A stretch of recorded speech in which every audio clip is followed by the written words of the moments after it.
Please welcome an actress who you know as the funny, hyper-intelligent, moral center of The Simpsons, the Emmy Award-winning voice of Lisa Simpson, Yeardley Smith.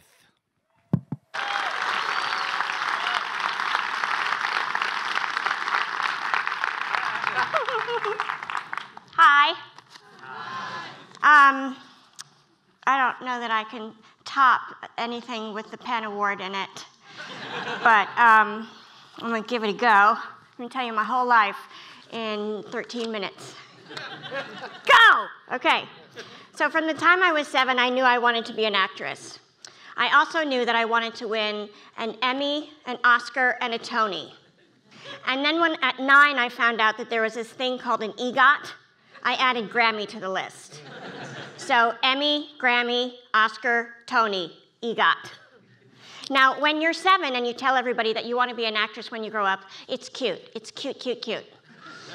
But when you're 14 and you're still obsessing about that, and now you're playing Tinkerbell in a plagiarized version of Peter Pan at a broken-down dinner theater outside of Washington, D.C., where performances are regularly canceled because nobody bought a ticket, and your paycheck for $50 starts to bounce after 3 weeks, but you hang in there for 4 months because the producers have told you that the production is going to Broadway and you're all in. That's when your parents start to worry and go, oh God, what did we do wrong? But it was too late for me. I was already well on my way to acquiring my 10,000 hours of deliberate practice per Malcolm Gladwell and his outliers theory. And I was so determined that this voracious appetite for experience, moving out of my light, I was so determined that this voracious appetite for experience would get me from A to EGOT by the time I was 30. No, really, what could go wrong? So plenty went wrong, but a lot went right. It wasn't, though, nothing happened the way I had pictured it when I had made that plan when I was 7. But even I, who has spent a lifetime of giving myself barely begrudging credit for any and all achievements, don't do that, by the way, it's a really stupid way to live, has to concede that my life as an actress has been a success. And in no small part because of this weird little animated show that I had zero interest in doing when my agent called with the audition in 1986. I have sometimes wondered if my aversion to doing voiceover, my total dismissal, has to do with the fact that I was teased mercilessly for having a high nasally voice when I was a kid. But really, pull up your socks and get on with it. So I did. Either way, I didn't really give a shit about, keep moving out of my light. I didn't give a shit about this audition. I just didn't care. I didn't want to do some freaked out little animated bumper on some new sketch comedy show called The Tracy Ullman Show on a brand new network called Fox that everybody said was going to go belly up in 24 months anyway. But I said yes, because I was and am unapologetically ambitious. The good news is that when I say yes, you get all of me, every single bit. It is the core of my work ethic. And really, nobody gives a shit that you said no the first time. So again, socks up, let's deliver. Of course, that weird little voiceover audition I said yes to has turned into the longest running primetime scripted television show in US history. And it's called The Simpsons.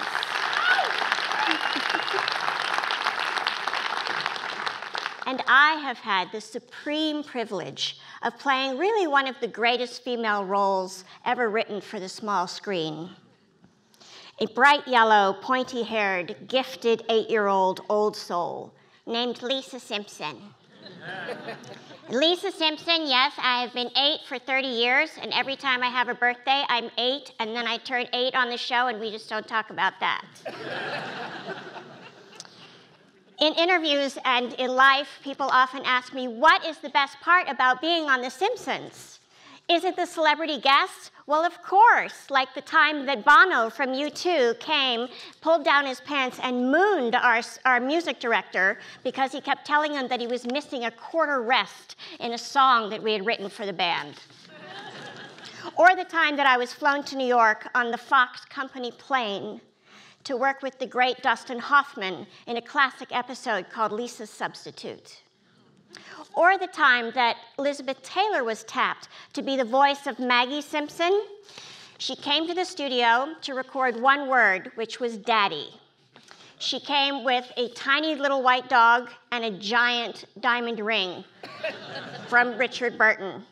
And after about 25 times of saying daddy with a smile on the 26th pass, she said, daddy, fuck you. And scene. People often ask me how much money I make. That number is likely more or less than what you've read it is. They ask me if I'll miss Lisa Simpson when the show is over. Yes, like my best friend moved away. And they ask me, how do I get into voiceover too? And I don't know. Because I got this job so long ago, you might as well ask me to solve your calculus program with an abacus. But after all is said and done, I have to say that the one gift The Simpsons has given me, above all else, is freedom of choice. This is a luxury that cannot be overstated, for it means that I don't have to do things I don't want to. That is, until I do. So about 3 years ago, Springfield, Oregon, decided that they would commemorate the 25th anniversary of The Simpsons by painting a mural on the side of the building with Simpsons characters and the whole get out. And they decided that they would go through the proper channels and they would engage 20th Century Fox on this project. And because they did that, Fox said, great, we will design it, you will pay for it, and then you can pay to have somebody from the show come out and do the unveiling. So about 2 weeks before the event, our showrunner was supposed to go and do this unveiling, but at the last minute, he couldn't go. So they came to me and they said, oh, Yeardley, do you want to go to Springfield, Oregon and unveil a mural? And I said, no, I do not. And they said, oh, please, please, please, it's so important. We promised somebody from the show would go. And I said, ugh, okay, what's the deal? And they said, the deal is, it's a 3-hour event on a Monday morning. But because the airport in Springfield is very small, there's only one flight a day from Los Angeles to Springfield, and you'll have to fly on a Sunday because that flight isn't really at the best time, and if you don't fly on Sunday, you'll miss the event on Monday. So, okay? And I was like, ugh. And then I thought, well, based on those logistics, as well as knowing how enthusiastic Simpsons fans are, I asked the organizers, what kind of security do you have? Because it stands to reason that if there's only one flight a day from Los Angeles to Springfield, pretty much anybody who's really interested could figure out which flight I'm coming in on. And while there was probably not much doubt that there would be anything but joy happening on that Monday morning, I just wanted somebody who wasn't wearing 19 other hats, who would just keep their eye on me and only me. So the organizers said, oh, hold please. We'll get back to you. And then a couple of days later, they rang back and said, okay, guess what? We are going to assign you a plainclothes detective from the Springfield Police Department. And I said, great. I felt much better. But then on the day of travel, I still didn't want to go. I don't know why. I just didn't. It was dumb. It seemed dumb. And I resented having my weekend interrupted. But I had said yes. So I put on a nice dress and some cute shoes, and off I went. And when I landed in Springfield, much to my dismay, my security detail, the plainclothes detective, was waiting for me at the gate. Who does that? Doesn't he know that women need to get off the plane, pee, and then freshen up? I was so startled and disoriented by his presence that I sort of blurted out hello and then charged on ahead without him. And then he was so startled that I was startled that he forgot to take my bag. We were a pair. Luckily, when we got down to baggage claim, there were 5 really eager, albeit not at all scary, fans hoping for autographs and pictures. And that made me feel slightly less like an insane celebrity, like I was. And then in the 22-minute car ride from the hotel in the detective's unmarked car, by the way. That's sexy. I found out where he was from, Springfield, how long he'd been in law enforcement, 10 years, that he had given me a code name for the weekend, the football. If he had a wife and kids, no, where I should have dinner, sushi, and what I should call him, because I hadn't actually caught his name, Dan. As I wandered around Springfield on my own, I thought to myself, I wonder if Detective Dan would have dinner with me, because I had actually been traveling a lot on my own that year, and I was really tired of having dinner by myself. But then I decided not to ask him, because I figured he would have to say yes, because I was the job, I was the football. So I had dinner on my own, and the next morning, Dan picked me up and stuffed me into his unmarked car and whisked me off to the event. And it was great. I brought my A game, I kissed babies, I shook hands, I wrote my name in cement, I gave a press conference, an unveiling speech, I signed autographs, and everybody was happy. And it wasn't until I was stuffed back into that unmarked car and we were hurtling back to the airport that I actually said to Dan, you know, I almost asked you to dinner last night. And he turned to me and replied, I wish you had. And then as we got to the airport, he said, you know, I could wait with you at the gate. And everything in my head was like, oh my God, no. What are you, high?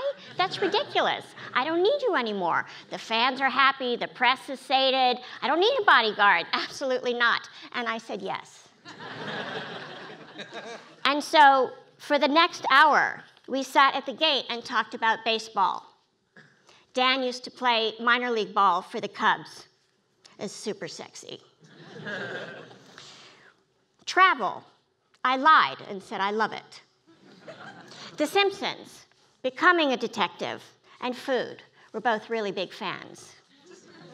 And that, ladies and gentlemen, is how I poked my head out of my twice-divorced, I-suck-at-love, ferociously guarded shell and embarked on a romance with Detective Dan Grice.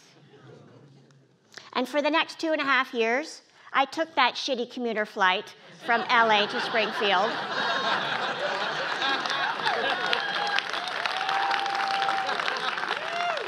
Every other week, so that we could be together. Until last October, when Dan moved down to Los Angeles permanently, so we could be together.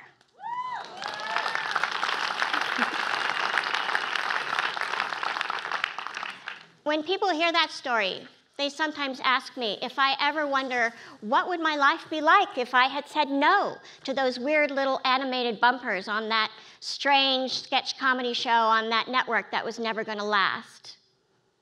And the answer is never, because I said yes, and I hope I always will. Thank you.